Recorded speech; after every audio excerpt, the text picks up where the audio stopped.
follow-up question about the LinkedIn, because a lot of times you go to the group and you see the most popular conversation has already have like 300 comments. So how can you effectively listen to all the comments? And when there's new ones, you don't know whether it's already repeated from the former one, and how do you respond to them? What's the best way to do with it? The question is, what's the best way to, well, what's your goal behind doing this, right? Why are you doing this? Are you doing this for knowledge exchange? Or are you doing this to gain some exposure for yourself? Or? We have different groups. Like, we are an advertising firm. Mm-hmm. So for small business owner group, we are basically try to find prospective customers, generate conversations from lead perspective. So from there, you will find a lot of times people are asking what's the best way to have an e-commerce website, that kind of thing. And of course, the most popular conversation, the discussion will give you most of the audience and conversation opportunities, but there are too many. So how would you sort it or filter the unnecessary times, efforts in this unnecessary conversations and find the best one? Is effective listening filtering out? Is part of effective listening filtering out the deciding which conversations in which to engage? Would everybody agree with that? Would anybody disagree with that? That's the way I should say it. No, no one would disagree with that. Okay. I think we're under attack. Mike, I have a question. Is there a way to filter these comments or conversations by some sort of keyword or tag? Like if I'm looking for a new car, or no, just, do you know what I mean? Filter the conversation by keyword or tag, and it depends on the network, doesn't it? Yeah. All right. Who wants to answer that? Jim, you're a twit. Yep. Several different products. I use TweetDeck, and that way I can follow specific conversations. I've never found a way to do that in LinkedIn, and the comment where you have 300 responses to a question. I don't know any effective way to dig into that to find out what you really want to hear. Yeah, I want to say that LinkedIn's. Hang on, Jim. I want to come back to you here, but I want to say that LinkedIn's method is done on the front end, right? Because you've got that Q&A session, or that you can go questions and answers, or answers it's called, right? And you can pose questions or answer by topic. So you can choose to go into accounting and finance, or construction, or whatever topic that they have. And I think that's their filter, if you will. Facebook is I don't think is quite there yet, but TweetDeck doesn't just automatically do that for you. Okay, and we've got your handout here, guys, has some tools, some listening tools that you can use. And while we're there, so when you use TweetDeck or a Hootsuite or a Seismic or one of these dashboards for Twitter, it doesn't just automatically do it. You have to tell it, right, what term you're looking for. All right? Right? Yes. Okay. And do you just put a keyword in there, or? No, it's like, what your message from John Vahalik, that, you have to, if you're going to look for it, what are you going to do with it? So, I look for things that are relevant to my law practice, conversations, either groups of people. You can organize by who is talking, for instance, law professors for me, or a particular topic, a law that may be changing, or maybe a social issue I'm interested in, and you can tell it to look for that, and then you can further fine tune it when you see what people are saying, because sometimes you'll get some inane tweets that just happen to have the same keywords in it. Right, and it really depends on what you're going after, right? I mean, I've certainly experienced that. Some words are just used more broadly than others, and sometimes you can do a search.twitter.com or use that keyword and find out that there's a use for this word in the vernacular that you would never have thought of. Twitter's great for that, right? It's the stuff that people will put out on Twitter. It's just we have one of our clients is a family law practice, and we did it had her sitting in the office and did a Twitter search for divorce. You want to get really entertained really quickly? Go see what people are talking about with the word divorce on Twitter. It's just phenomenal what people will put out there. With a lot of bad words in it, actually. So effectively, so Jim uses TweetDeck. Anybody else using any tools, Enrique? Yeah, I mean, one of the powers of LinkedIn and Twitter is their incredible databases. On Hootsuite, that's another tool that you mentioned earlier. You can set up streams by keyword, so you can, set up a stream with that keyword and have all the hits, if you will, on LinkedIn or Twitter just pop up. You can do what you want to. I'm sorry, Enrique. Could you restate that Yeah, you can set up. I think they're now I forgot. I think they're called streams. Yeah, streams.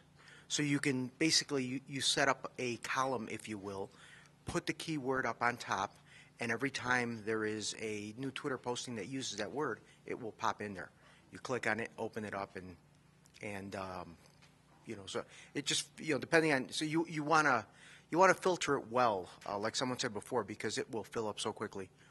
Okay. That's a great example. So, to get back to your question about filtering out and joining the right conversation on LinkedIn, I wonder if you could take that feature and have that be a filter, and then look and see at who's talking about these things and gauge whether or not you should engage in the conversation as to whether or not that is the type of person with whom you want to connect, based on, I don't know, geography, job title, industry, those kind of things. There an idea? I also think that's a great topic for a tips group, which we'll get into a little bit later. Yeah. Just going back over the LinkedIn. So, I mean, certainly you could do a search on all the questions and answers. And you could search by your company name. You could search by topic. I know I posted a question once about HubSpot, and HubSpot jumped right into that conversation. So they were certainly listening. Is that effective listening? Absolutely. I'd have to say I'd give them an A for effective listening, right? Yeah. So, I mean, there's certainly, that's not kind of an ongoing thing. I don't know of any tool that does that automatically like a Hootsuite would with their Twitter stream. But, you can certainly go in there regularly and search that. Maybe they have a tool, though, that they're doing that because they hopped right on it pretty quickly. Well, they are definitely using very sophisticated tools at HubSpot. And some of them are available to you. we listed out some of these things here. We use a product at Webolutions. It's down here at the bottom. And I put some dollar signs for you just to give you a relative. So the $3 is a lot of money, and the $1 means, that you can get in at a lower level. So Radian 6 is what we use. It's not the only one out there like that. There are a few enterprise tools like that. And what they are, Radian 6 is a good example that goes out and crawls. You tell it what keywords, and one of your keywords is always going to be your brand name, right? And for us, we're monitoring mentions of me and John Vahalik and the people that we put out in front of people. So we'll see the mentions if we're doing this correctly, and we'll be able to filter and decide, which ones we want to respond to. But you can also bring this in and say, okay, this is a question or a comment that goes to customer service. This one goes to, heaven forbid, legal, right? This is for marketing, right? This is for, and you can channel accounts receivable or something, and you can channel these things into an appropriate, if you've got an operation that it makes sense to build that kind of an infrastructure for. For most of us, the lesser tools are going to be good enough. And what Hootsuite's got is they've got somebody or some people who are dedicated to that, And if you ever find somebody who's written a blog post, HubSpot's a great example. If you ever find somebody who's written a blog post about HubSpot or a competitor and a service, you'll go down in the comments and see that HubSpot has left a comment about there. We were here, we saw this, thanks for mentioning us, and they'll take any opportunity they can to clarify the difference between what they offer and what their competitors offer. Tom, you had the... I just wanted to suggest, I think another service like Radian 6 is the Google Alerts. So I wanted to see if you wanted to... Google Alerts. Identify the difference between the two. Yeah, all right. So what's Google Alert do? So Radian 6 is this dashboard software tool. Hootsuite, Seismic, TweetDeck, these are dashboards, all right? So you go, you log on, and you sit there, and all this information is laid out in front of you. I have a soft place in my heart for these dashboard tools, and I've migrated to Hootsuite, but TweetDeck was the first one because Twitter is this crazy thing, right? It's a lot easier to explain LinkedIn and Facebook than it is Twitter, which is this. And I talk about it in terms of LinkedIn is you dress like this when you go into LinkedIn, right? You know, this is LinkedIn is a harumph, you know. As your status report on LinkedIn is Mike is researching CRM solutions for small business, you know. All right, and the frequency of it is about like as if you're going into the corporate vice president. You want her to know you're there and that you care and you're working on stuff, and then when you get the hell out and disappear for a while, right? So. And then show up about a week later and say, still here, still working, everything's good, you know. And it's overtly business. You'd never talk about anything personal on LinkedIn. Facebook, I look at more like the water cooler at work, where you can talk shop just as long as it's just kind of peppered in there every once in a while, because this is where we go to like kind of be more social and take a break. I talk in terms of social capital. If you're interesting enough and you're adding enough value and appealing to people on, you know, an emotional level, a provocative level, if you've added a value to my life on a consistent basis, then I'll probably give you some time every once in a while to do some blatant self-promotion. And that's another thing is none of us are smart enough to trick somebody into thinking we're not selling anything. All right, so anything that you put out there that you have to assume that anything you put out there with the goal of selling will be received as a sales attempt. Okay, so and Twitter, this is so if LinkedIn's the office and Facebook is the water cooler, Twitter is the bar after work,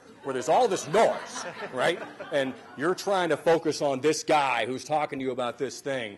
And you know, hashtags and searches and stuff is the way we do that. What these tools do is they kind of categorize things for you. They break it out and compartmentalize it, so you can say, okay, here's the column in which I'm monitoring this conversation, and here's the column that shows me the mentions that people have of me on Twitter, and here's the column of this, the tweets that I've sent, and so forth and so on. And they also integrate with Facebook. Enrique? I was going to say, would two out-of-the-box local examples help of like indirect phrasing of conversations? I think we would love that, sure. One I could think of is the Denver Nuggets to try and get imagery of players. They'll ask, who's the biggest slob in the locker room of the starting 5 players? Now you're getting all this feedback. You're not asking, what do you think of my players, but you're getting all this feedback. The Denver Cupcake Truck, to figure out what flavors people like, will put a mystery flavor on and say, yep, what do you think the mystery flavor is? And people are feeding back exactly what they're looking for, the flavors that they like. Right. So the Cupcake Truck does stuff, and if you go look at the Denver Cupcake Truck, now they've got 10,000 fans or more, probably more than that since I last checked in. When Enrique and I first started talking about those guys, they had 2,000 fans, and this is, you know, a year or two ago, and that was pretty good, you know.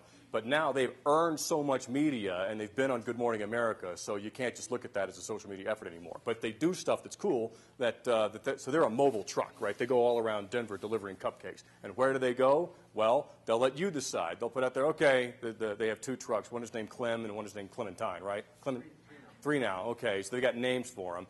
And, you know, they'll say, okay, we're going to go here, and then where are we going next? Well, Clementine likes crowds, so get on Facebook and show us you've got a crowd to come to, and we'll come to you. And they'll have these competing factions about where Clementine can go next. So real interesting that they do that. Facebook. That's Facebook, yeah. Denver Cupcake Truck, great local success story. Candies? Another thing I wanted to add about effective listening is you really need to pay attention to your target audience and your key publics. I launched the Facebook page for the Department of Communication at CU Denver, and I spent months researching our key publics just so we knew that we could listen to them in addition to them listening to us. So it's all about strategic messaging, and really, you know, it's a two-way communication, social media. So okay. Now, I want to take that. The other part, the original question was about Google Alerts. I want to finish that up. So Google Alerts is not a dashboard tool. Google Alerts is free. You go tell Google that anybody, instead of me explaining, anybody here using Google Alerts right now? Brad, how are you using it? What did you do to set up your Google Alerts?